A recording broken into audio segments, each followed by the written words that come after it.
Hello, everyone. Hello. So, ooh, that was loud. Hello. So we are Shades of Vengeance. My name's Leo. And I'm Ed. And we're here today to talk to you about something about the app schedule. Yeah, no, I'm late to schedule. No, we're here to talk to you about how to finish your creative project. So we've made a lot of stuff as Shades of Vengeance. Yes, we've published over 200 games, comics, novels. We did a movie, we've done audio dramas, all kinds of different stuff. And we want to talk a little bit about how we got there, but more importantly, if you're creative, which I think everyone is here, at least a little bit, we want to talk to you how we got to the end of that, the common questions that we've heard before, and how we solve the problems.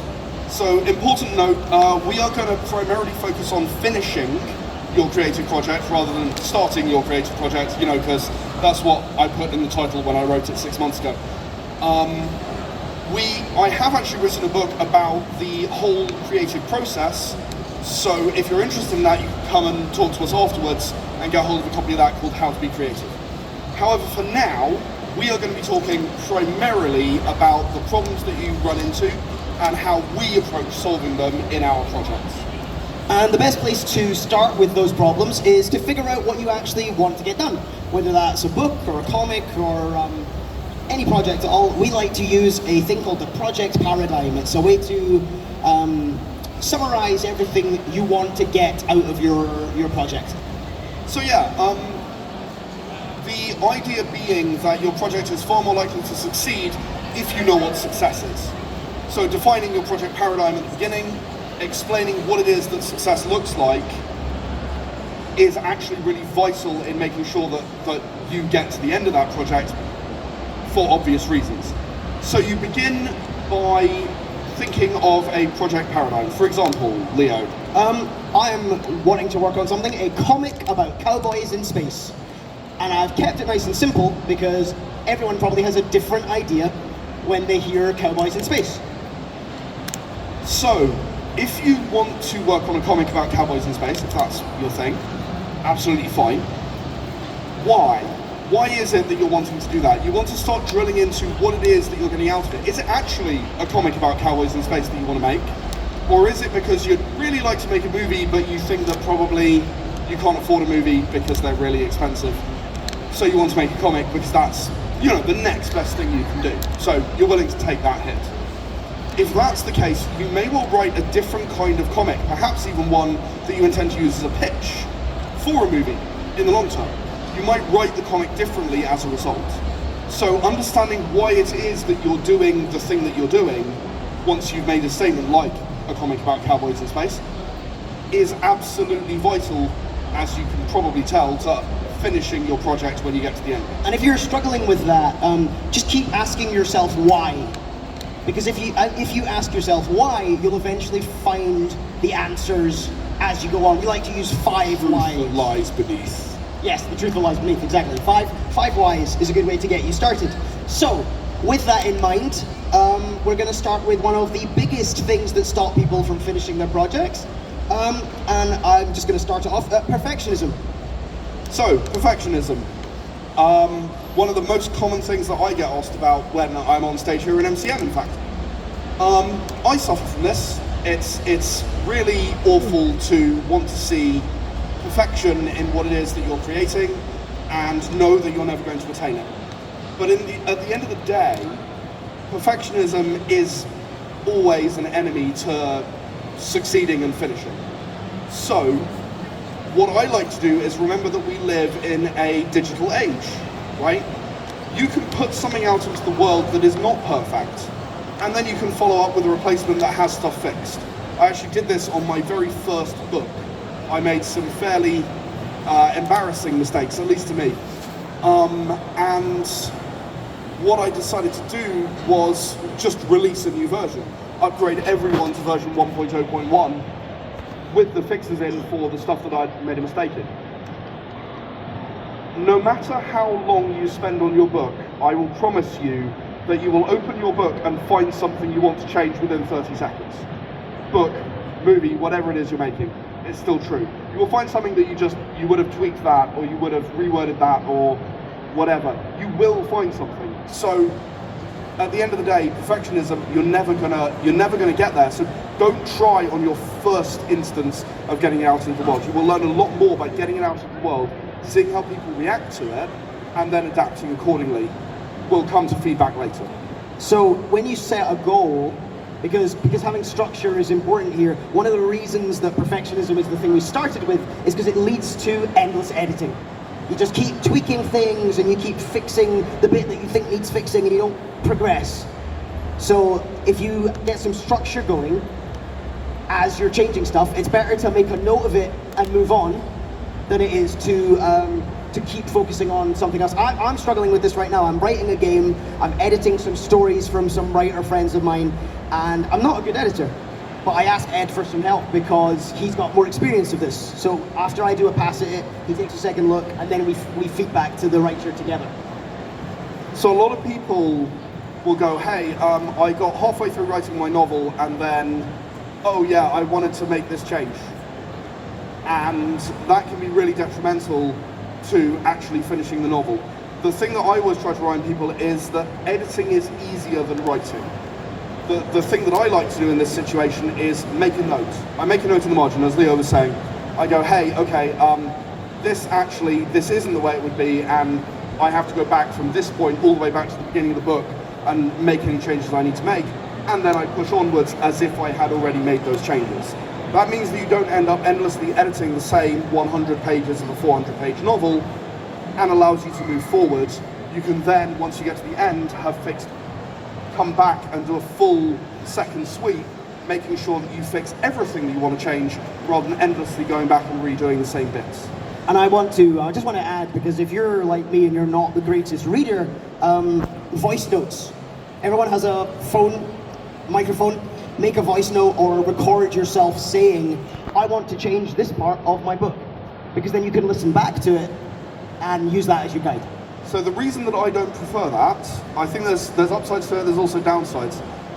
If you write a note in the margin of where you are and where you're moving on from, there is no ambiguity about where you did that change from. With a voice note, it is possible, and I've seen it done, to make a mistake.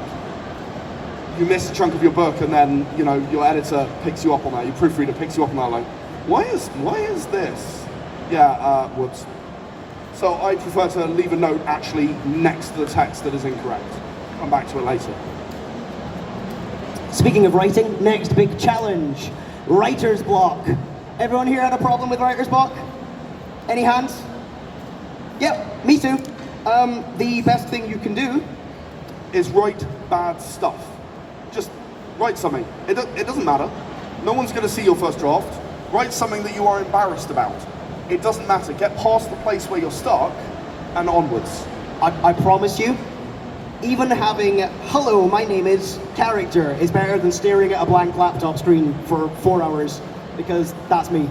I like to highlight it in red so I know to come back to it because I know I wrote garbage. Sometimes that's not even possible. So try bullet points, right? I know what's going to happen in the scene. It's this, this, and this. Okay, fine. I'm not in the mental space to write this today. I'm going to come back to it. Your brain will work on it in the background. It's going to sort you out eventually. You'll watch something or read something that pushes you down the right route of, oh yeah, I wanted something a bit like that. Okay, kind. So you can come back to it. Inspiration hits you at the most inopportune time. That's why shower thoughts exist. Maybe you're really inspired about the big final fight. So final fight's the wrong word. If you're inspired by a scene, write that scene and then see if you can fill in the gaps later. I won't go quite that far. Oh? I'm gonna pedal back on that one a bit. Skip the little bit that you can't do. If you can't write the bullet points, you can't write something bad, you can't write bullet points, fine, skip a few pages forward, go, I know that something's gonna happen in here, but I'm not sure what, and then continue your story. Basically, continuing your forward momentum rather than allowing yourself to fall into the trap of, but if I don't write this scene, none of the rest of it makes sense. That's what you want to try and do if you want to avoid having writer's block stop your project from proceeding.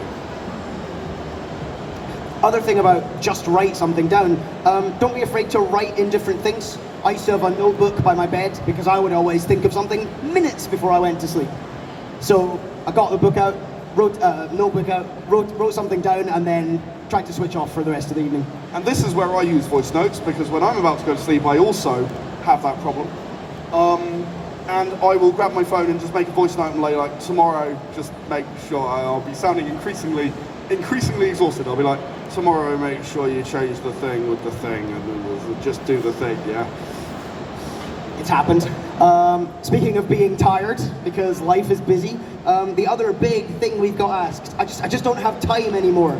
I was really into it, and I got through some stuff, and then I just don't have time to focus on it. What do I do? So if you're feeling that you don't have time to look at your creative project, most people have more time in their day than they think they do. One of the things that I got Leo into doing was actually using his commute, because he sat on a bus and he's like, well, I'm really tired. I still do. Yeah. He's like, well, I'm really tired, I don't really know if I can do that. The truth is, mostly you can find enough energy to just spend a little bit of thought on it, even if you're not going to write anything down. I'm not suggesting that you should necessarily write 50 pages on your commute every morning, but if you are running into a problem, especially if you're running into, for example, writer's block, then a good time to sit down and think about it is when there's really nothing else going on. You can stare out the window blindly, you know, okay, watching out the window here, right? That being said, if you drive to work, maybe use a voice note. Don't just stare blindly out the window. Please don't do that if you drive to work. But most people who drive to work do so fairly mindlessly as well, from my experience driving in London. So presumably you'll have a lot of your brain spare also. The other thing about writer's block that I need to nope, not writer's block, I'm wrong, I'm thinking the wrong thing. Focus is important.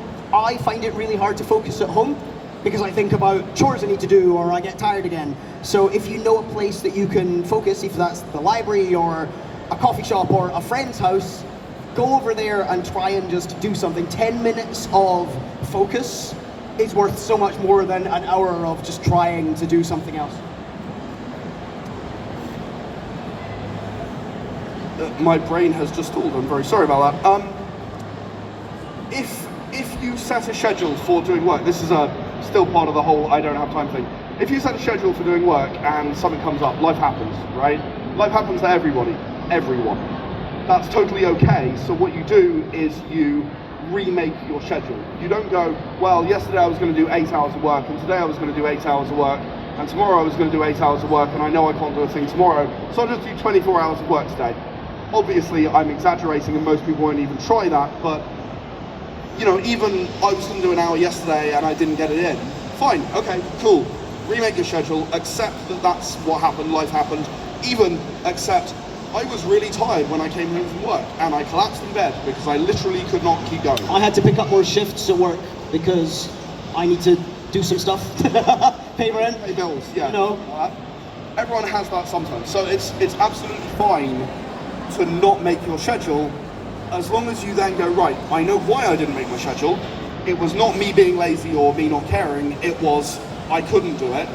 So I'm going to remake my schedule and this is what I'm going to aim for now. And one of the things that happens when you get, for me at least, I get bogged down in my schedule, I get sad, and then there's a little voice in my head that goes, you know what, you know why you're sad? It's not fun anymore. You know what you should do? I don't think that comic's a good idea. You know what you should do? You should write a script for that movie about space ninjas you wanted to do. That's a good idea. And then you think about starting another project. Here's a reason why that's not the best idea. Well, obviously you're not going to finish your previous creative project if you then start a new one. So one of the big things that I also get asked about is, oh, but I start a project and then I move on to the next project, and I move on to the next project, and I never finish any of them. They all just sit there half done. The truth is that there is a little bit of grit involved in delivering a creative project, in finishing a creative project. I say delivering, I'm a project manager in real life, so forgive me. There's a little bit of grit involved. I call it the 80-20 rule. Not quite the same 80-20 rule you might have heard of before. Basically, my experience is that 80% of the project is the things you want to do, right? They're the fun stuff. It'll feel like it was 20% of the overall effort to actually get it done when you get to the end. It was easy. And probably it actually wasn't, but you didn't mind because the challenges you were overcoming, the things you were learning were the things you wanted to learn. And then there's the remaining 20%, which feels like 80% of the work. It might be the editing or the proofreading, it might be the art direction, it might be, I just can't figure out what to call this thing because naming things is the hardest thing in the universe. Whereas I've got names coming out my ears all the time, but tell me to proofread a story idea and my eyeballs melt because it's really boring to me. So we're going to talk about bringing a team together if you need to in a little bit, but ultimately you are going to have a lot more respect at the end of your project for the work that you did that you didn't want to do when you started than the work that you did that you did want to do. So, you know, if you wanted to write a novel and you never thought about proofreading and editing, you hate proofreading and editing, you'll feel a lot happier when the proofreading and editing is done than you will when the writing is done. Because when the writing is done, you know in your heart of hearts you are not finished. And you know the big stuff's ahead. So take my word for it. Do the stuff, continue that project. Do not start a new project just because this one got a bit boring.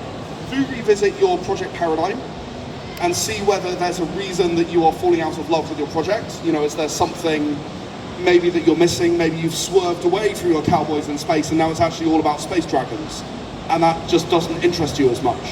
Whatever your reason, look back at your project paradigm, remind yourself why you're doing this, and if you can't find anything that is different about your project to your project paradigm, and you still feel passionate about your project paradigm, push through it. We should accept also that it's there. Accept that sometimes there's a little bit of work to do that you don't want to. Also, falling out of love with your project is normal. Like, you have to sort of recheck in. If you're struggling with the paradigm and you want to reset everything, just put it away for a bit. Like we said before, ideas come at the most mundane moments. So put it on pause. Work on, well, don't work on. Do something entirely unrelated. Do some chores, have a sleep, all that kind of stuff. But not another project. Yes, but not another creative project. That's what I mean. Let your brain work on it. Your brain is an amazing thing and it will work a lot out if you don't push it too hard. So yeah, what Leo is effectively saying is do things that de-stress you and let your brain have some time to work on the thing that you're struggling with.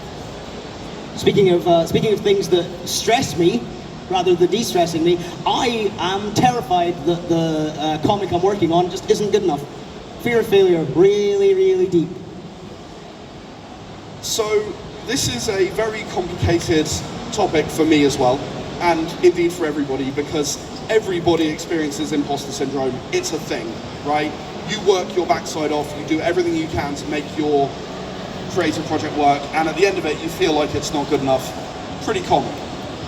So, what's the worst thing that's going to happen?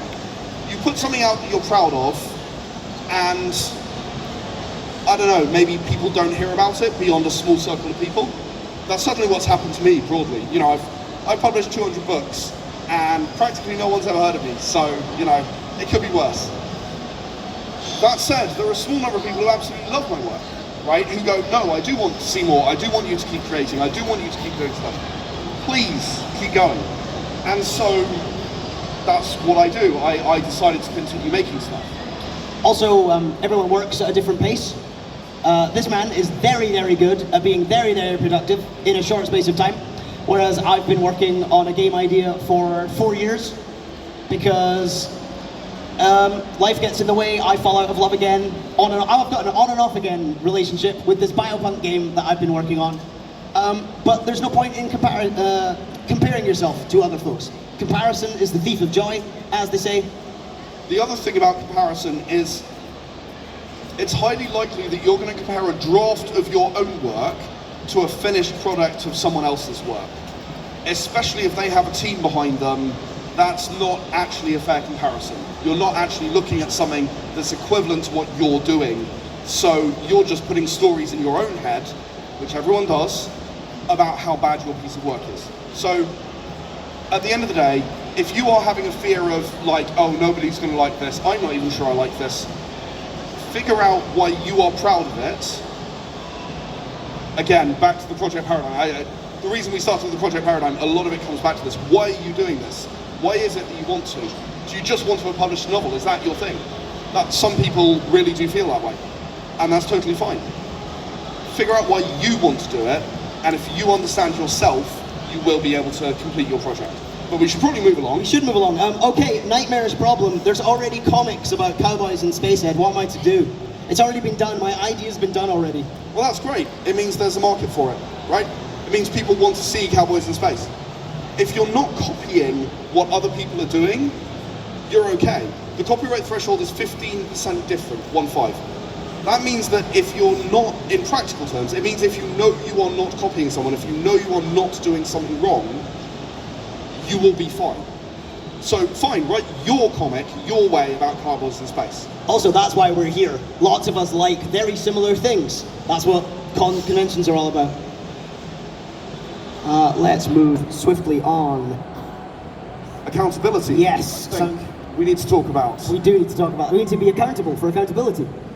So, different people are different, but my observation, again, speaking with my project manager hat on to some degree, my observation is that most people work better when there is some kind of deadline.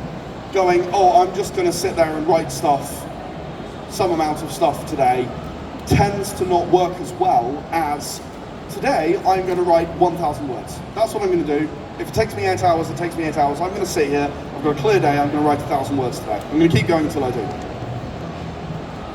It doesn't necessarily mean that you cannot ever miss that deadline. Again, with my project management hat on, deadlines are a very flexible thing, and they do change based on life. You know, your bath leaks one day, though you were going to do some writing. Definitely isn't a thing that happened to me once. So, set a deadline, and if you're bad at setting deadlines, and some people are, ask a friend. Get someone to help you set a deadline. Like, okay, so hey, what's reasonable? Look at what you often do in a day. When you sit down and work, how many words do you write? What is a measurable thing that you can actually measure? I do this quite a lot, actually. I say, hey Ed, I've got a day off on Wednesday. I know you're in the office, but can you message me at lunchtime to see if I've written or even started my 1,000 words for the day? Because that's my goal. It's about keeping things simple. I, just on a side note, software-wise, to support you on that, I like a lightweight app called ZenKit to do. It's not the whole hog ZenKit, that's way over-engineered for what I need. But it's a fairly simple to-do list that you can use in order to easily track whether you've done the things that you said you were going to do. All right. Building a team you might get towards. You might need some help with something. Maybe you're not the biggest artist. Maybe you're, I'm not an artist. Ultimately, whether you build a team or not is about knowing your own limits. What can you do, what can't you do, and what don't you want to do, right? So yeah, if you do need to go find help because you're not a great artist or you're not a great editor or whatever it is that you can't do, and I should say as someone who is not bad at writing, at least I'd like to think so, I still need an external proofreader. I cannot proofread my own work. It's not because I don't like doing it, I miss too much. I know exactly what I meant, so I don't read it properly. There are techniques for it, but at the end of the day, you are way better off having someone else's pair of eyes on it. You're going to find out a lot more from someone else's opinion, even if you disagree with what they say. Fresh pair of eyes can also help with, if you're getting stuck on something, it will reignite some of that interest. Maybe it'll give you feedback and you'll go, oh yeah, that's right! And you can crack on with everything else. That being said, feedback, not always the most helpful. Well, not always easy to hear, let's put it that way. Thing is, when someone gives you feedback, they're going to be giving you feedback on what you think, or what they think, your project should look like. And that might not be what you want your project to look like, right? So again, I come back to the project paradigm because I get quite boring on this subject, just ask him. So what you need to do is look at the feedback and think, what are they trying to say to me? Especially if it's a piece of people like, oh, well, I think the main character should actually be more like this. Okay, well, what are you trying to say? Are you trying to say you didn't engage with the main character? Are you trying to say that maybe the main character acted in a way that didn't make sense to you in this particular scene? Do you need me to change that?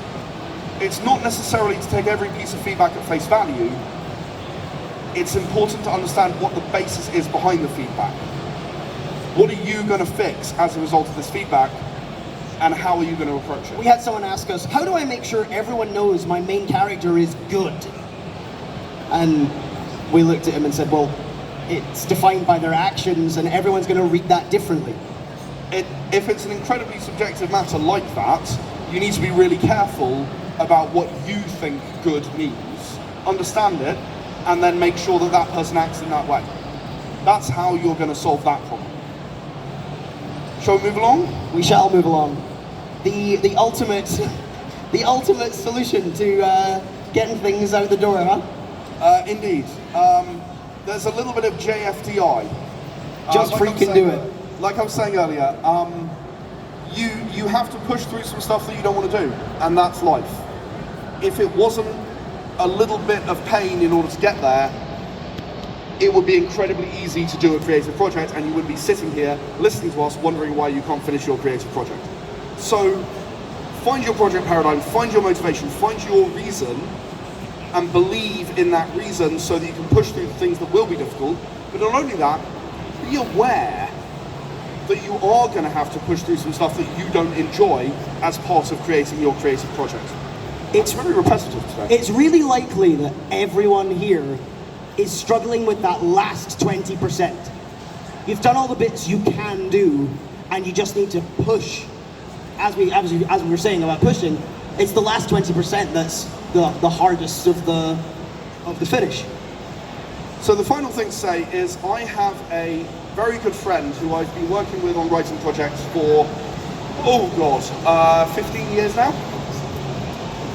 And he always says to me, and I understand the feeling that he has, he says, but I'm a better creator now than I was at the beginning of this project. I could write it better now. Well, okay, fair enough. Move on with that knowledge to your next project. Don't let every project sit in development hell as you write it and rewrite it, because you are better as you progress. Everyone progresses. Everyone looks at their old stuff and goes, wow, did I write that? Okay. You're planning to do that with Embarrassed by that. You're planning to do that with a movie you made. You're using it as the test run, Occupied.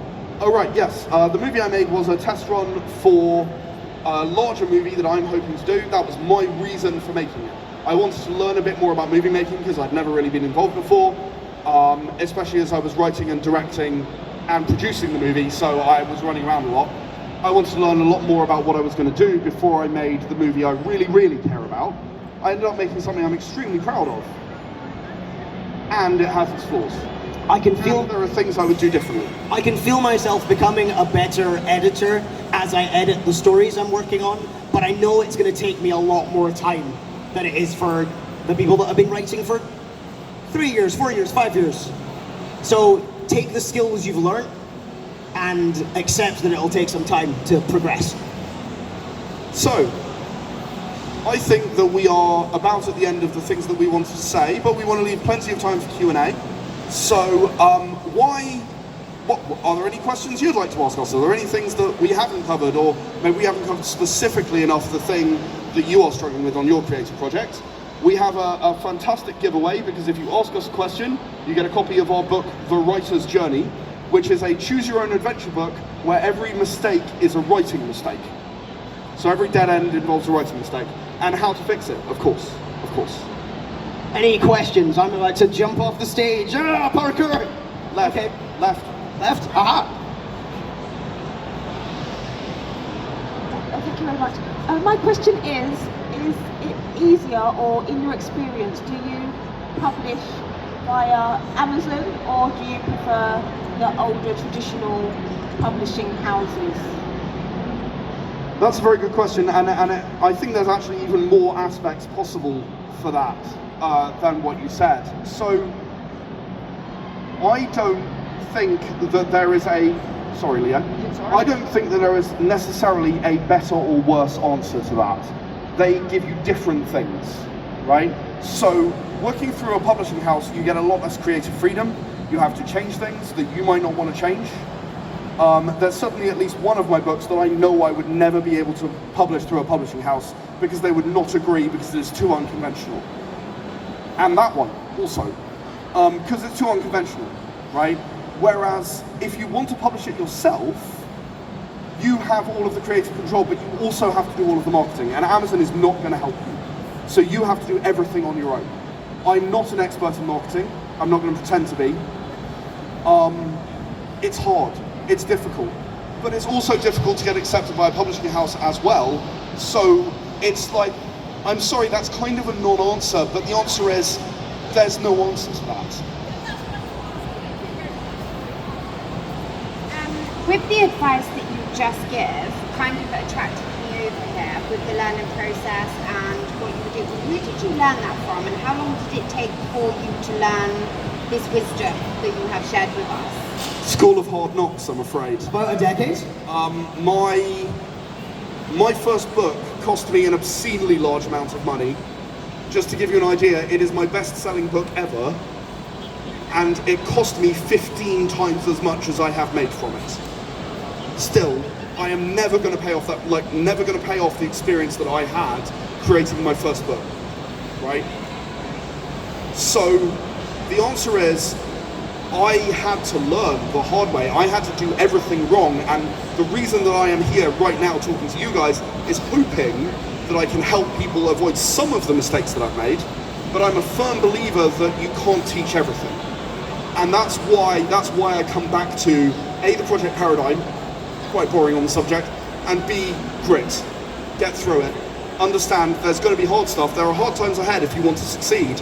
It is worth it in the long run, otherwise I wouldn't have done it 200 times. Okay, I've got to do a bishop's move through some questions here. The last 20% is just push through and just do it. What is the motivation to just do it? Would you rather have a project that you did 80% of and never sees the light of day? No one ever reads it, no one ever knows about it, no one ever finds out that you even did the thing, it just sits in your filing cabinet. Yeah, no. Also, it's not necessarily just push through it, it might be find help, right? Don't be afraid to look for help if it's not working for you. If you can't do the thing, it's fine, it's okay, right? I have a team of several people who help me with various aspects of it. I am no kind of artist, right? Stickmen is my upper limit. So it doesn't necessarily mean just push through it, but it does mean accept that you are gonna have to go through some hard times to get there. It's just, I think that knowing that in advance is how you make sure that you get through that. It's also very hard. My filing cabinet is full of stuff, and it's been a number of years. So it takes time.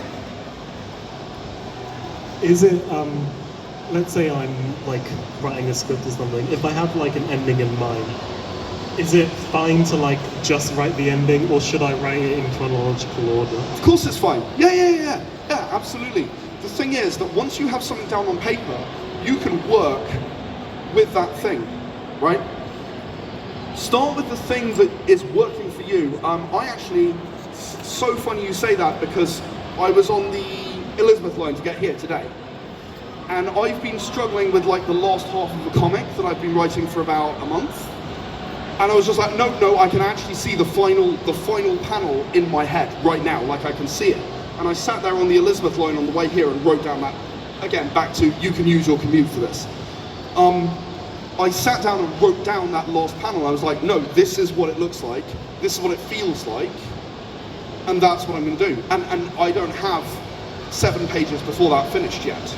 So absolutely, write the thing that you can see, and then once you have your bits down there, you can go back and fill in the gaps.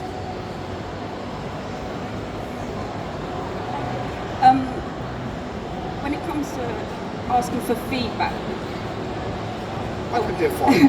when it comes to asking for feedback from people and finding people to help you with things, how would you go about networking and like initiating that conversation with people? So that's a good question. I'm quite introverted, so I actually really struggle with that. So, I'm not. Find someone who's willing to make a fool of themselves. Not even a joke. Start with family, start with friends, especially about feedback.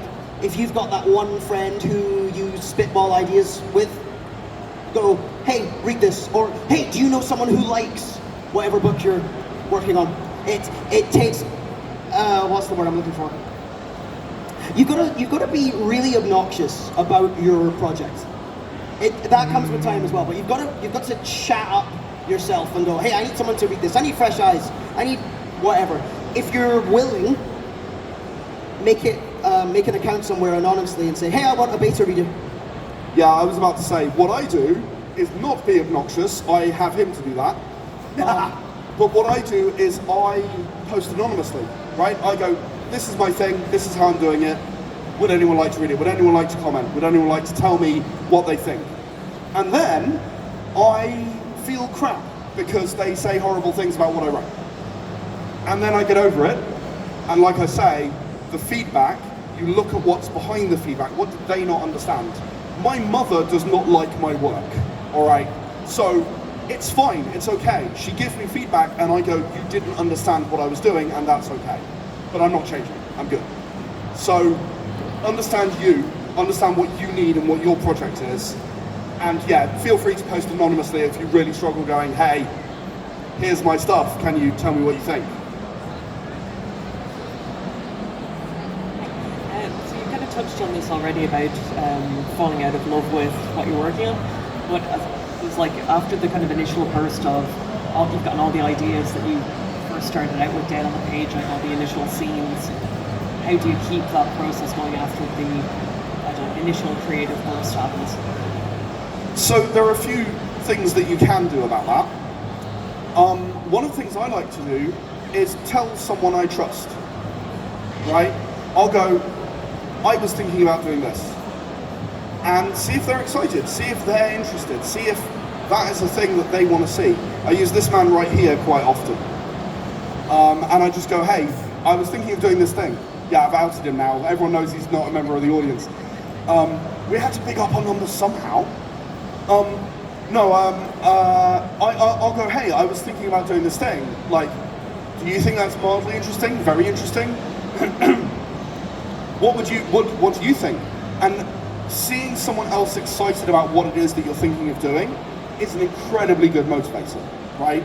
It really is. Like, humans are social creatures, and at the end of the day, if someone goes, wow, that sounds like a really fun idea, like I'd really like to see that happen, you're going to be a lot more likely to go, yeah, you know what, I will continue doing this, I will. The other thing is, I am a very, very, very, very, very stubborn individual. Very, very stubborn. And if I have an idea and I think it's a good idea, I want to do it, right? Sometimes that means putting a lot of effort in or spending 15 times as much as I'm ever going to make from the book. And you could say that's a bad thing, and I would understand. But also, it means that my book is out there. My book is in the world as a result. Speaking as someone on the feedback side, say yes, even if you're not kind of like super hyped for your pal's idea. Say, oh yeah, that sounds interesting. Because then you'll get to see where it goes next. Minor problem with saying that, as the next sentence after I've just said, if someone says they're interested, Leo. Oh, whoops. Well, okay. Be nice, be kind to each other. Don't lie. Don't lie. If it's like, well, you know what, it's not my kind of thing, you can still make a positive comment like, it's not my kind of thing, but maybe Bob likes it, right? You know, maybe Bob would like that, or maybe, I don't know, whatever. You know, you can have like it's not for me, but, right? And that can be the way that if it's really not for you, you can help someone feel empowered rather than shut down. In the example of like getting somebody to do the art for your comic, how do you stop yourself from feeling like a fraud that it's like not your work? Yes, you wrote it, but you didn't do the whole process. Like, feeling like a fraud, basically. You credit your artist, right? You on the front cover, you write artwork by name. You write written by name. You credit the people who do the work, right? You don't go, oh, I did the whole thing. I don't do art, right? I've worked with one particular guy who I'm thinking of, Ramad, for years and years on a whole line of comics. Every single comic says his name right on the front cover, right next to mine, right? So, no, you don't need to feel like a fraud. It's okay, right? Different people have different skills, and if you write a good comic and someone else does the artwork and you've written their name next to yours, you have no reason to feel like a fraud. I'm giving you permission to do that, right? Just don't take credit for other people's work, obviously. Don't do that, that's bad. But seriously, do not feel bad. Hi. Hi. How do you feel about certain sites that do fan fiction? Is it a good place to start writing or something like that? Oh, that's a great question. I started with fan fiction, right? My first large writing project was for Farscape. Anyone heard of Farscape? Yep, yeah. So my first big writing project was a Farscape fan fiction project. I wrote a bunch of short stories, and then I wrote a virtual season 5 because they cancelled it and I was upset. What are you going to do? So no, absolutely. If fan fiction is where you're going to start, if that's where your mind begins, so you can start learning those skills about putting a story together, rock on. Like, absolutely, do your thing. There is no problem at all with that. And it's a great way of telling stories in a universe that already exists, and just slightly extending that universe in your own direction. You've got to start somewhere. And a lot of books and movies and stuff started with fan fiction anyway. So Not unknown. yeah. I've run out of goodies, but we've got some time for one. I think one more I think question. we've got a couple more. I've got one more goodie here. Oh, do you? Oh, amazing. Last one. Okay, last question, because it's nearly Off the screen time now. I time. have no idea. Oh dear, well it's empty. Who wants to be the last person? Oh, I made it awkward now, but okay. I've not got real good eyes, so... Oh, hello. I'm coming, just a second.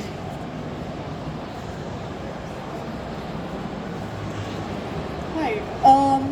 How would you go about going back to a project you've left for months, but regaining that passion? I used to be really passionate about a book project I'm writing, and now it's really hard to think about it and go back to that passion that I had once.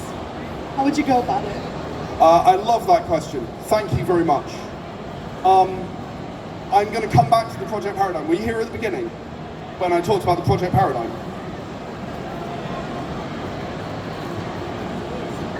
No, they missed the beginning, but it's all good. It's the beginning. That's a shame. Try to summarize what it is that you like about your project. Why did you want to make this project? Why were you passionate about it? Why have you changed? How have you changed? And how does your project need to change for you to come back to it and feel passionate about it again? Nearly always when you lose passion for a project, it's because you don't understand anymore what it is that you want to achieve. It's just bloated out of control. You originally had this vision of a thing, and it grew and grew and grew, and you felt